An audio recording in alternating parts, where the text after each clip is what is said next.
Yeah, yeah, yeah. You shouldn't have any problem with the Weed Beater Ultra, truly. Have you tried it yet? Every spring, every summer, every fall for the last 5 years. But That's all I've done. of the Weed Beater Ultra? Weed Beater Ultra. Okay. The, okay. So what I want to do, you brought in your soul test, and you know we have that we have a mystery going on with her soul test. You win no door prize, I'm afraid. But anyway, when we get your pH and nutrient level straightened, I want to be able. I think things will change for you, but I want to keep in correspondence. I want this nightmare over for you. So I'd be shocked, but I'm too old to say never. That's for sure. All right, yes, sir. Some parts of my lawn need to be cut, grass needs over time, and I need to put some of those chemicals down that we're talking about. Does that interfere with anything? Yeah, what happens there is very simple. Yeah, cut your grass when you can. You know, without your neighbors calling the police saying this guy's. No, I'm teasing.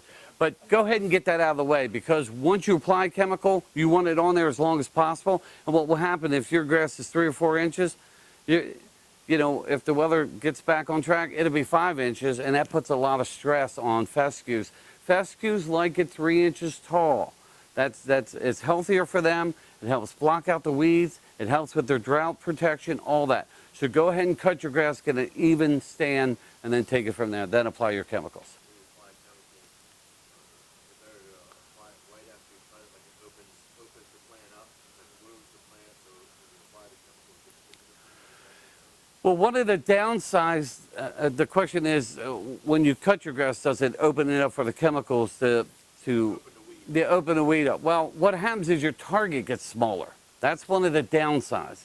But the other side of that coin is that it gets unruly, and then you just get irritated and cut it off the chemical before it does its job. So unfortunately, cutting your grass does limit the target.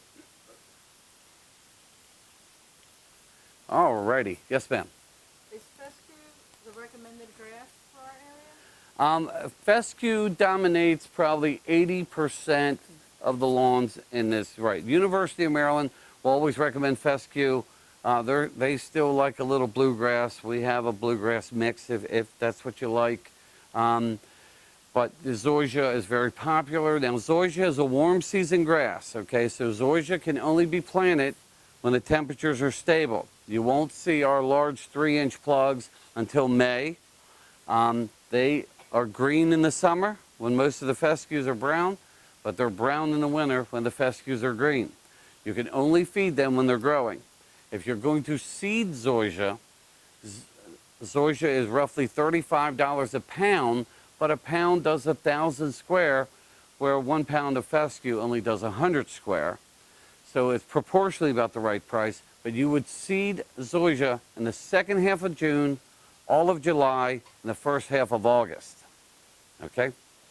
So when you plug zoysia, with our large plugs, if you plug them 18 inches apart, like a number 5 on dice, they should fill in. If your pH is right and you're feeding it, they should fill in less than, roughly about a year's time.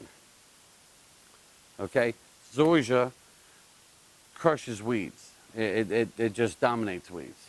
Okay? One of the ones that has a hard time is the wild onion, but otherwise, it just rolls right over weeds. Zoysia, you either love it or you hate it. There's just no in-betweens. I'm a splendor in the grass kind of guy. I love fescue. Well, once again, my father-in-law, when he moved from his house, he took his zoysia with him. So, what can you say? Yes, Ben. Uh-huh. Yes. Yeah, that's perfect. Yeah, right. See, zoysia's sleeping. Zoysia is just asleep, and so you're trying to feed somebody while they're sleeping. It doesn't work. So once that starts to green up, that's really the best time to feed zoysia.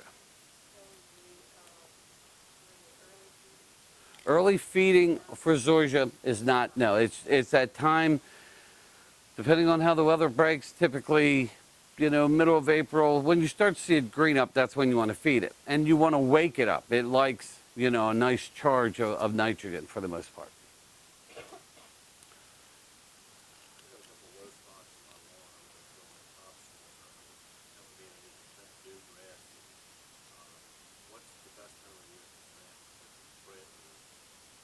Well, typically September, okay, Labor Day is the prime time, or even a week or two prior if you're a gambler, you want to catch that last of August.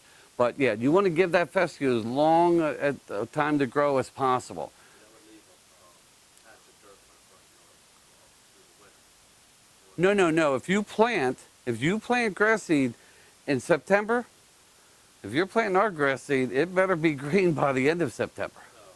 Yeah, no, we have grass seed that will germinate in 7 days, but typically some of our nicer ones are 10 to 14 days. No, you'll have coverage. You'll have coverage. And if you get an Indian summer, you know, you can even plant later. All righty. Okay, did we finish everything? Everybody got all the answers? Yes, sir. I had a big chunk of sleeping Charlie in my front yard, and I used the weed beater to kill it. Uh-huh. Do I need to pull up the dead? The dead? No. But you want to get it out of the way. The question was, he had a lot of creeping Charlie. He used the Weed Beater Ultra. It killed it. It did its job.